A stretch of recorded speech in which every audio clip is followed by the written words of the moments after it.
Em 1998, um homem chamado Joaquim Marino apareceu de forma inesperada e fez uma confissão estarrecedora. Ele escreveu uma carta ao então governador George W. Bush, dizendo que era o responsável por tirar a vida de Nancy DePriest, uma funcionária do Pizza Hut que teve a sua vida tirada 10 anos antes, em 1988.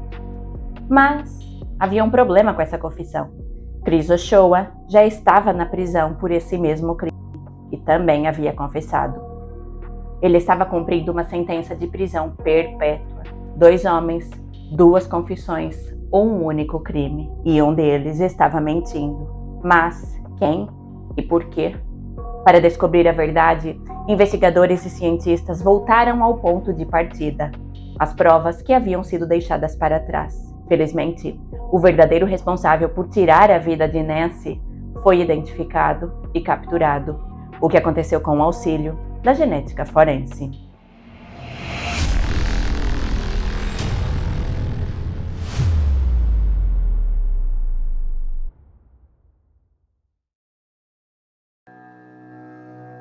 Nancy Lena Lovelady nasceu em 4 de março de 1968 na cidade de Fort Worth, no condado de Tarrant, Texas. Desde muito cedo, Nancy foi cercada pelo carinho de uma família numerosa e unida, formada por seus pais, um irmão e 3 irmãs. Ela cresceu em um ambiente onde o afeto e os laços familiares tinham grande importância, valores que ela levou consigo durante toda a sua vida. E ainda muito cedo, Nancy encontrou algo que muitas pessoas buscam durante toda uma vida: o amor. No dia 1º de maio de 1986, aos 18 anos de idade, Nancy casou-se com Anthony Todd DePriest, chamado pelos seus amigos e familiares de Todd. E a união logo deu frutos, quando meses após o casamento, Nancy descobriu que estava grávida. Apesar da pouca idade, Nancy mostrou-se extremamente madura, principalmente após o nascimento de sua filha, a qual ela e Todd batizaram de Sylvia. A bebê, fruto de um amor jovem e cheio de esperanças, trouxe ainda mais alegria àquele casal que sonhava com um futuro promissor. Nancy era uma mãe jovem, dedicada, cheia de vida e profundamente comprometida com sua família. Apesar da juventude, ela mostrava-se madura, responsável e amorosa, especialmente no papel de mãe. O que o casal não sabia era que, muito em breve, suas vidas entrariam por um caminho misterioso e muito sombrio.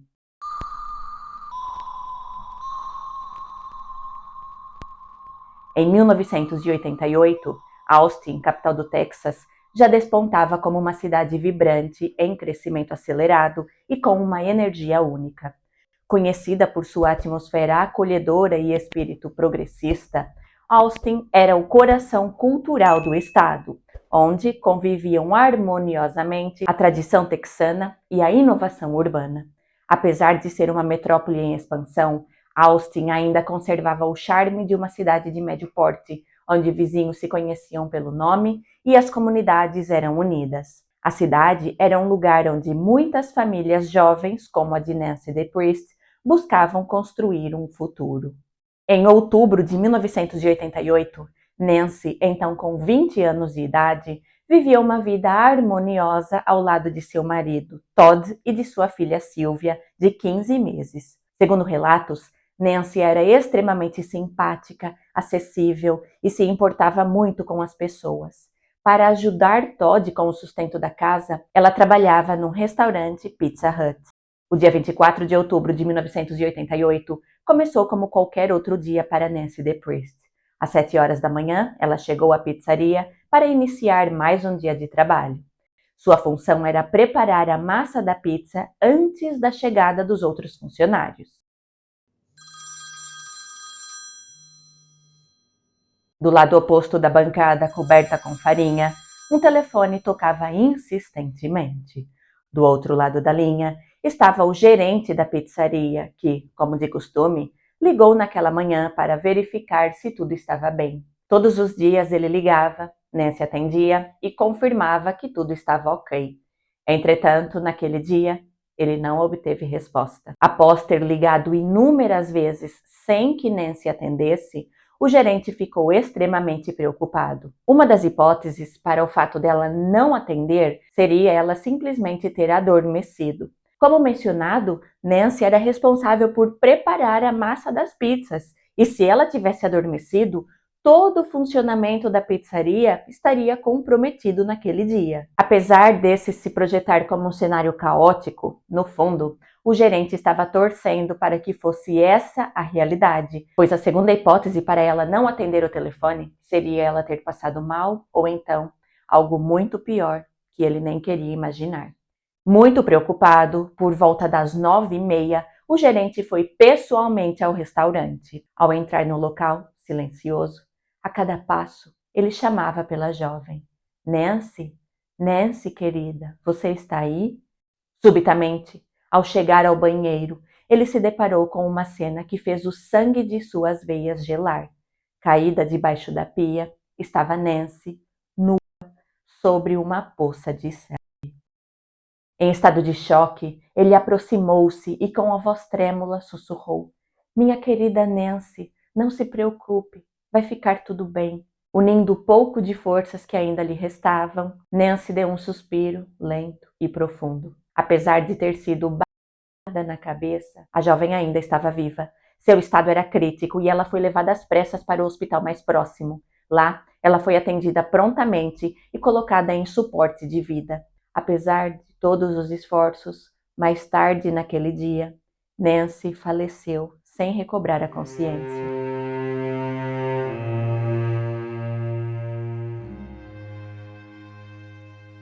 Diante daquela notícia, sua família ficou em choque. Naquela manhã, a jovem havia acordado, tomado café da manhã, cuidado da sua filha bebê e saído para trabalhar. E agora, ela não voltaria para casa nunca mais. Era uma realidade demasiado dura para eles aceitarem. E a dor da perda era potencializada pelo fato de que Nancy havia partido devido às atitudes de alguém impiedoso. E restava aos investigadores descobrir quem era ele.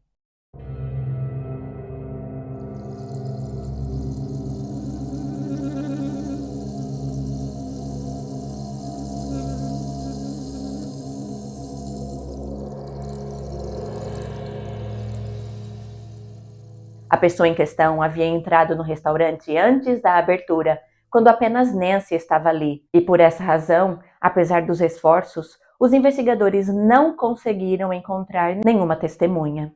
Na pizzaria, a polícia de Austin não encontrou sinais de arrombamento, e o motivo do ocorrido parecia ser roubo, já que todo o dinheiro da caixa registradora havia desaparecido. No chão do banheiro foi encontrada uma cápsula de um projétil calibre 22, correspondente à arma usada no crime.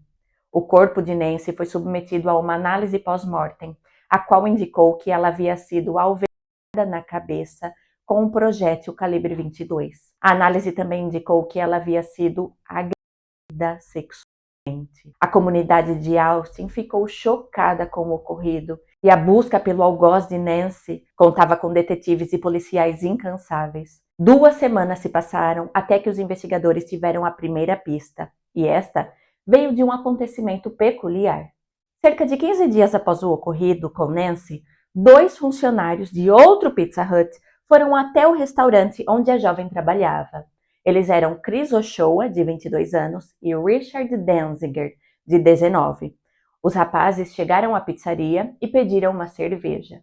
O que eles fizeram a seguir deixou o empregado de mesa chocado. Eles brindaram. Brindaram em memória de Nancy. Os funcionários daquele Pizza Hut, amigos de Nancy, reportaram o brinde misterioso às autoridades, e estas decidiram interrogar Chris Ochoa e Richard Danziger. O detetive Hector Polanco, com 12 anos de experiência na força policial, assumiu o interrogatório de Chris Ochoa. Ele interrogou Chris por horas, pois em seu interior tinha a certeza de que ele sabia mais do que estava dizendo. O detetive Hector mostrou a Chris imagens do corredor da morte e disse que era ali que ele passaria o resto de sua vida até o momento de sua execução, pois devido ao que ele tinha feito, ele não merecia nada menos que a pena capital. Richard Danziger e sua namorada, Donna Engstad, também foram interrogados. Donna afirmou que, na manhã em que Nancy foi vítima, ela e Richard estavam juntos em seu apartamento. Donna havia se submetido ao teste do polígrafo na esperança de encerrar de vez qualquer suspeita sobre ela e sobre seu namorado Richard. Ela estava nervosa, mas confiante de que a verdade prevaleceria.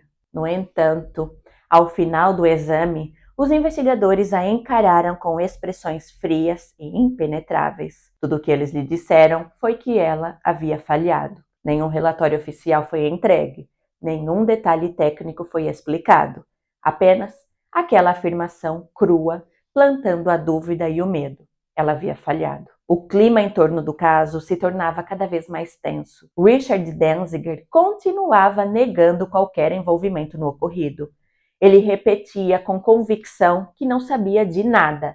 Ele afirmava que na manhã do ocorrido estava com Donna no apartamento dela. Seu tom não era de desafio, mas de desespero, como alguém que tentava se manter de pé enquanto tudo ao seu redor desmoronava. Enquanto isso, os interrogatórios se intensificavam. Chris Ochoa também sustentava sua inocência. Horas e mais horas trancado em uma cela, pressionado por detetives determinados a obter respostas. A sombra da acusação se tornava mais densa e os rostos dos detetives mais duros. Foi nesse cenário de pressão psicológica crescente, incertezas e promessas veladas que, 2 dias depois, algo inesperado aconteceu.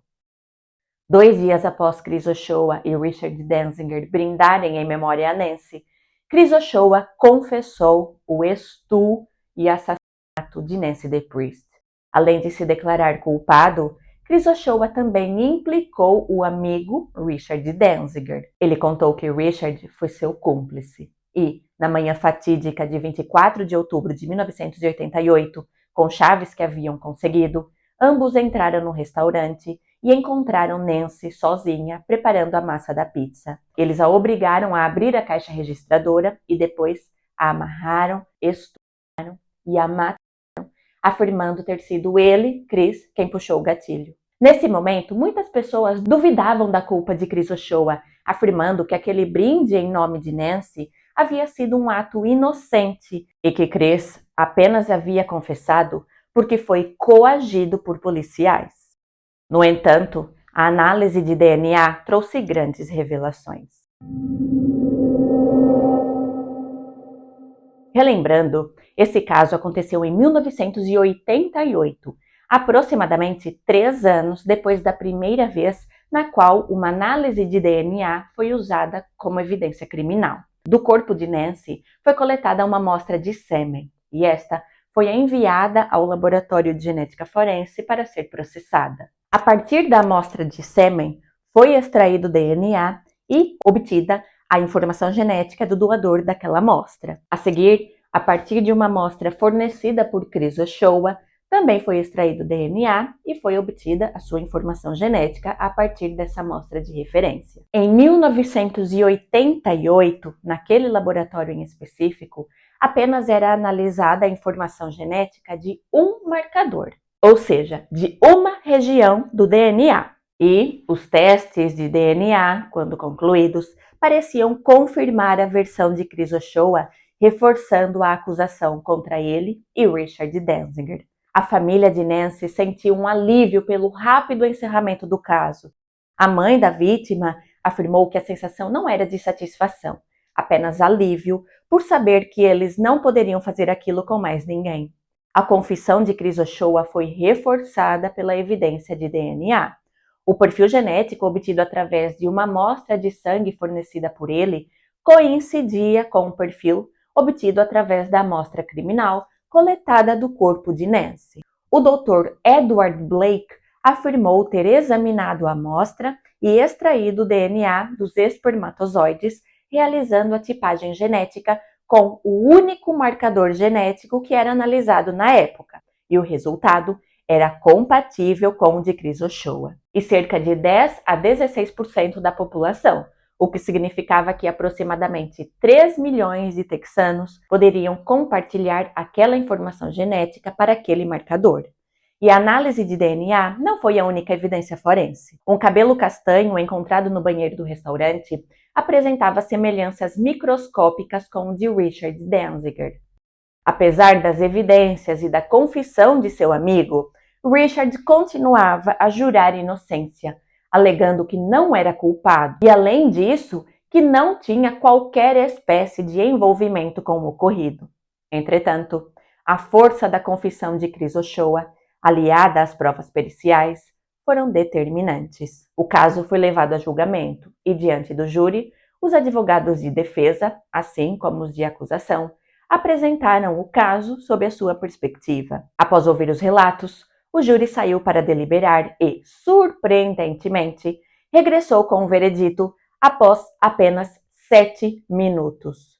O veredito soou no tribunal. Nós, do júri, consideramos o réu culpado. Em seguida, foi anunciada a sentença: prisão perpétua, sem direito à liberdade condicional. E Chris Ochoa apenas não foi condenado à pena capital porque ele aceitou cooperar com a investigação, confessou a culpa e relatou a participação de Richard como sendo seu cúmplice. O jovem de 22 anos foi levado para o presídio, onde passaria o resto de sua vida.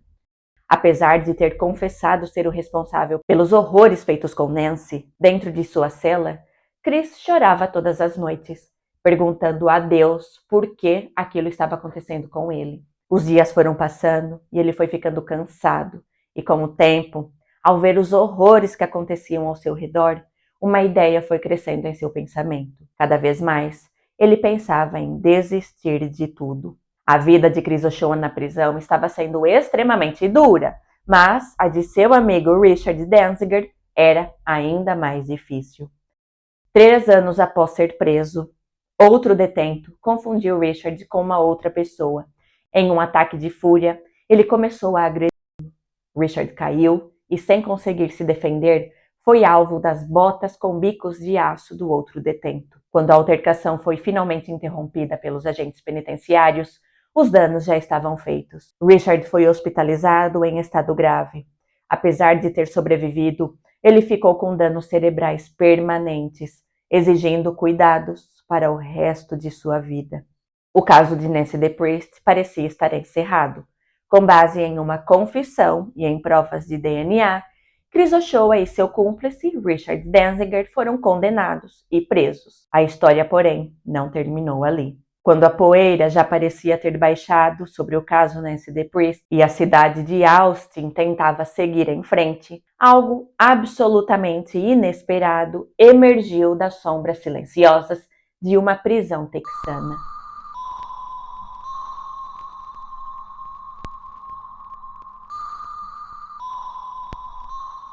O estopim desse novo capítulo de mistério foi uma carta enviada à polícia local.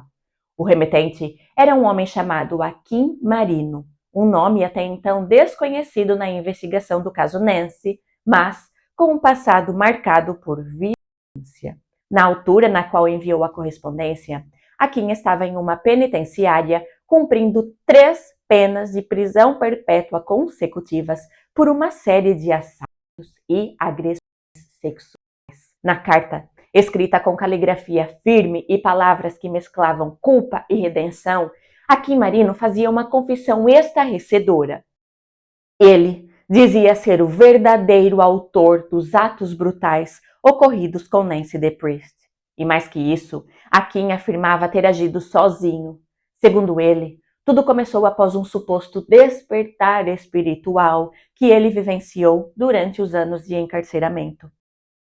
A sua consciência o atormentava.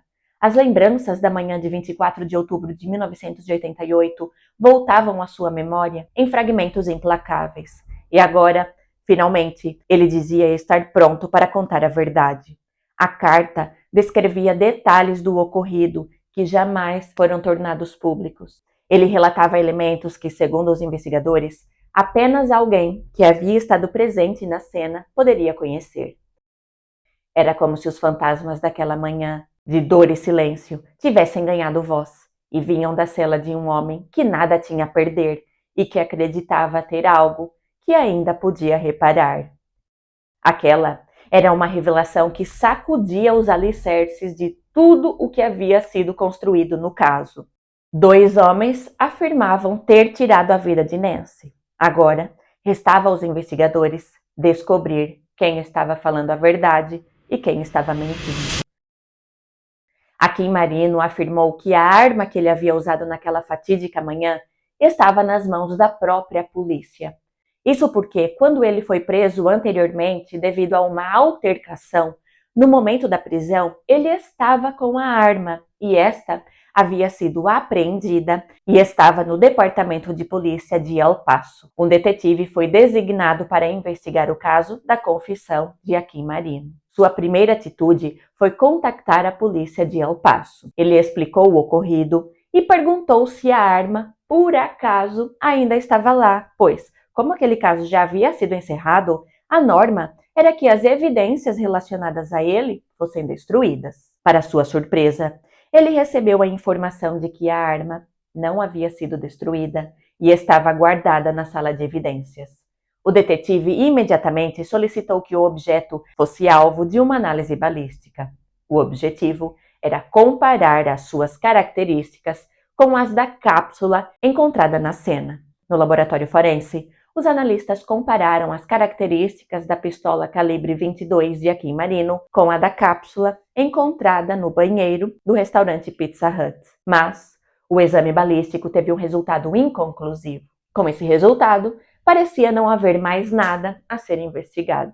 Mas Akin Marino não estava disposto a deixar o assunto esquecido.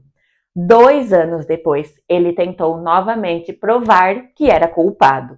Dessa vez, ele recorreu às esferas mais altas da política.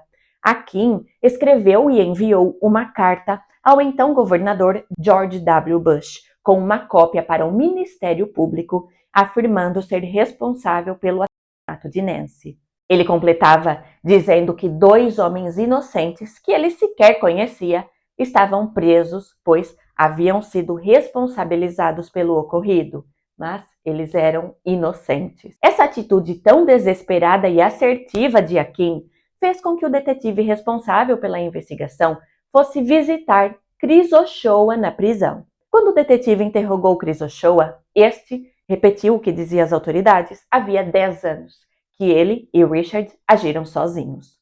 Como o DNA de Chris Ochoa correspondia ao sêmen encontrado durante a análise pós-mortem, as autoridades pouco podiam fazer e mais um ano se passaria até que tudo mudasse.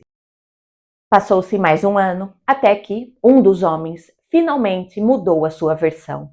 Durante mais de uma década, Chris Ochoa manteve a sua confissão. Ele e Richard eram os responsáveis pelo ocorrido com Nancy. No entanto, um ano após a carta de Akin Marino ao então governador George W. Bush, Chris Ochoa mudou a sua história. Dessa vez, quando questionado diretamente se ele havia feito aquilo com Nancy, ele respondeu que não. Chris Ochoa passou a afirmar que sua confissão havia sido forçada. Ele contou que havia sido agredido fisicamente, ameaçado e impedido de ter acesso a um advogado durante os interrogatórios. Ele revelou que uma detetive, mulher e hispânica, ficou extremamente irritada quando ele pediu um defensor e respondeu que ele só teria direito a um após ser formalmente acusado. Em busca de ajuda, Chris Ochoa entrou em contato com o Wisconsin Innocence Project, uma organização que investiga casos de condenações de possíveis inocentes. Chris Ochoa implorou por ajuda, dizendo que não sabia a quem recorrer. Ele afirmou que havia perdido a fé no sistema, mas não em si mesmo. John Prey, fundador do Projeto Inocência de Wisconsin, porém, não sabia o que pensar. Eles entraram em contato com o advogado de Chris para ouvir o seu lado do caso. Segundo o diretor do Projeto Inocência, às vezes, os advogados têm preocupação com o processo e até consideram a possibilidade de inocência. Mas, nesse caso, aconteceu o oposto. O advogado de Chris Ochoa disse que era perda de tempo insistir no caso, pois era claro que Chris Ochoa era culpado. A dúvida persistia. Se Chris Ochoa era inocente, por que os testes de DNA apontavam para sua culpa? Como mencionado, em 1988, ano no qual a análise em questão foi realizada, apenas foi investigado um marcador genético. No entanto, 12 anos depois, no ano 2000, as técnicas de análise haviam avançado e, naquela altura, eram investigados 10 marcadores genéticos, o que tornava os resultados das análises muito mais precisos e discriminatórios. Apesar do próprio advogado de Chris Ochoa afirmar que ele era culpado, o Projeto Inocência solicitou aos promotores locais que enviassem as amostras forenses do caso para testes de DNA mais sofisticados. E, felizmente, o pedido foi atendido.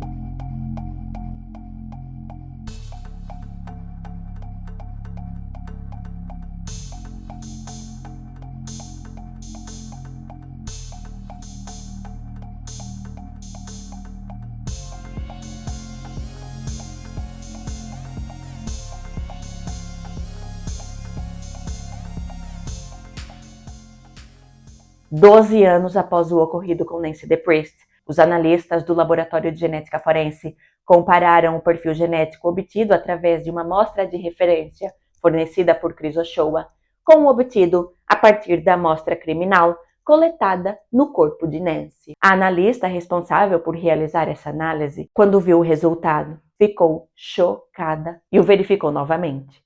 Para confirmação, o próprio Ed Blake, que havia realizado a análise em 1988, repetiu os testes. E os resultados dessa segunda análise de DNA, realizada 12 anos depois, excluíam Chris Ochoa como sendo doador da amostra de sêmen encontrada.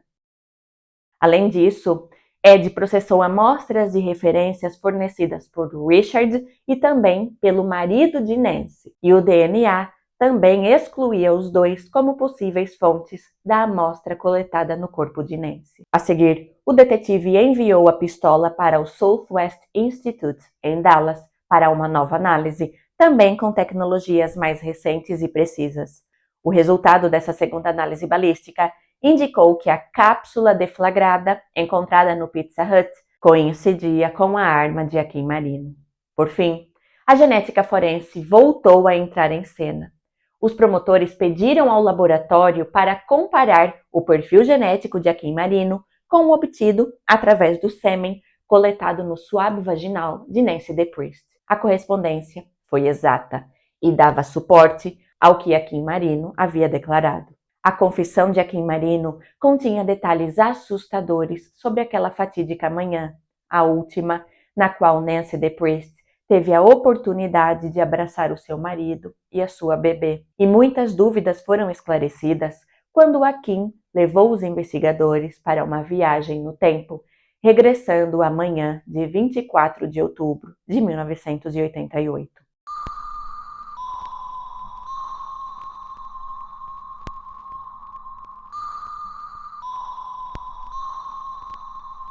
De acordo com Akim Marino, naquele dia, ele vestia um uniforme de operário com um nome falso e bateu na porta lateral do restaurante pouco tempo depois de Nancy ter entrado. Ao ver um homem batendo a porta, com o seu senso de perigo silenciado pelo fato de ele estar vestindo um uniforme, Nancy foi até a porta lateral e destrancou-a. Uma vez dentro da pizzaria, Akim a rendeu com uma e exigiu que ela lhe entregasse todo o dinheiro que estava na caixa registradora. Em seguida, ele levou Nancy ao banheiro, onde a despiu e realizou os seus atos maquiavélicos. Akim Marino admitiu que cometeu o erro de deixar para trás a cápsula deflagrada. Ele disse que, desesperado para não deixar evidências para trás, ele procurou pela cápsula, mas não conseguiu encontrá-la. Então, pegou sua mochila, guardou os seus pertences, o dinheiro roubado e foi embora. O que Akim não sabia era que, além da cápsula deflagrada, ao deixar o seu sêmen no local, ele deixava ali a sua assinatura genética. Akim disse que Nancy o lembrava de uma agente penitenciária que ele detestava. Ele afirmou que, ao sair da prisão, pretendia matar muitos negros latinos e que prometeu a si mesmo que a primeira mulher branca que se parecesse com a agente teria o mesmo destino. Segundo ele, foi exatamente o que ele fez. A maior incógnita, no entanto, era por que Chris Ochoa confessaria repetidamente um crime que não havia cometido. O próprio Joaquim Marino afirmou que não entendia e que só um psicólogo poderia explicar. Ao ser entrevistado, Chris Ochoa disse que as pessoas afirmam que nunca confessariam algo que não fizeram, mas que essas pessoas não estavam ali, sentadas na mesma cadeira que ele. Chris Ochoa declarou que foi coagido a confessar um crime que não cometeu após ser ameaçado com a pena de morte caso não admitisse a culpa. Segundo ele, os policiais responsáveis pelo interrogatório disseram que, se não confessasse, enfrentaria a execução. Uma afirmação que a maioria dos especialistas em técnicas policiais considera profundamente inapropriada e coerciva. Embora a legislação permita que policiais usem certos artifícios durante os interrogatórios, como mentir sobre a existência de provas ou manipular informações para pressionar o suspeito, há limites éticos e legais que não podem ser ultrapassados. É ilegal, por exemplo, fazer promessas falsas de benefícios ou ameaças infundadas, como afirmar que alguém será condenado à pena capital quando os agentes sabem que isso não é verdade. Tais práticas comprometem a voluntariedade e a credibilidade de qualquer confissão obtida. Chris Ochoa relatou que, diante do medo extremo e da pressão psicológica, decidiu assumir a culpa, mesmo sendo inocente. Seu raciocínio, segundo contou, era de que, se ele aceitasse a pena, pelo menos outras pessoas não seriam injustamente envolvidas. Ele disse: "Eu só queria cumprir a minha pena e garantir que mais ninguém fosse prejudicado."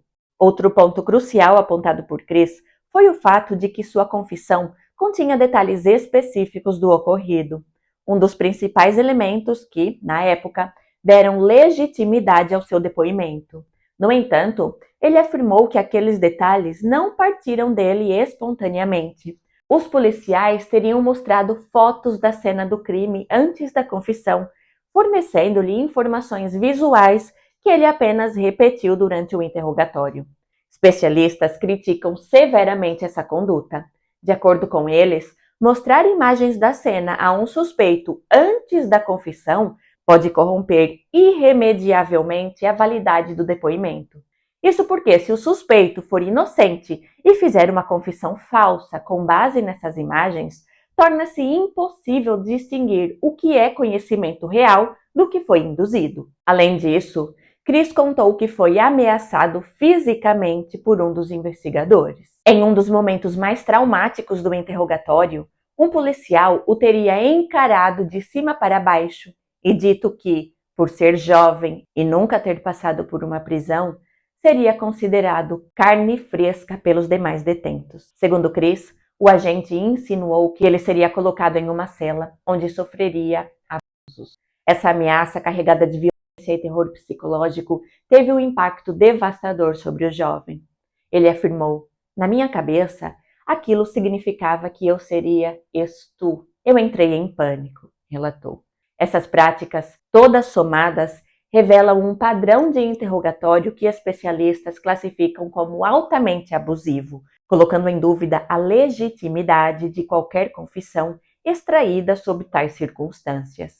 Especialistas defendem que a melhor forma de evitar confissões falsas induzidas pela polícia é gravar em vídeo todo o interrogatório. Caso um suspeito alegue má conduta policial posteriormente, a gravação pode ser analisada. Se a confissão de Chris Ochoa tivesse sido registrada do início ao fim, a situação jamais teria chegado ao ponto em que chegou.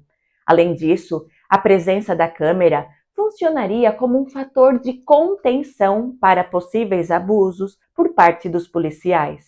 Na época, apenas 2 estados norte-americanos exigiam a gravação completa dos interrogatórios: Alasca e Minnesota. Depois desse caso, a polícia de Austin mudou sua política e passou a filmar todas as entrevistas em casos de homicídio. A saída de Chris Ochoa da prisão, após 12 longos anos de encarceramento por um crime que não cometeu, foi um momento marcante. ao mesmo tempo libertador e profundamente doloroso. Em 16 de janeiro de 2001, ele finalmente cruzou os portões da prisão como homem livre, depois que testes de DNA mais modernos provaram sua inocência e confirmaram que o verdadeiro autor do crime era Akim Marino. Chris havia confessado falsamente sob intensa pressão e ameaças durante o interrogatório policial e passou mais de uma década pagando o preço de um erro judicial devastador. Sua libertação não foi apenas o fim de uma injustiça, mas também o início de um novo capítulo. Um recomeço cheio de cicatrizes e incertezas, e aos poucos, reconstrução. Em reconhecimento ao erro grotesco cometido pelo sistema judicial, Chris Ochoa recebeu uma indenização financeira do estado do Texas. Ele foi um dos primeiros beneficiados por uma nova lei estadual de compensação para inocentados, que previa $25.000 por cada ano de prisão injusta, com um teto máximo de $500.000. Além da quantia em dinheiro, ele também teve direito a cuidados médicos vitalícios e assistência para a reintegração à sociedade.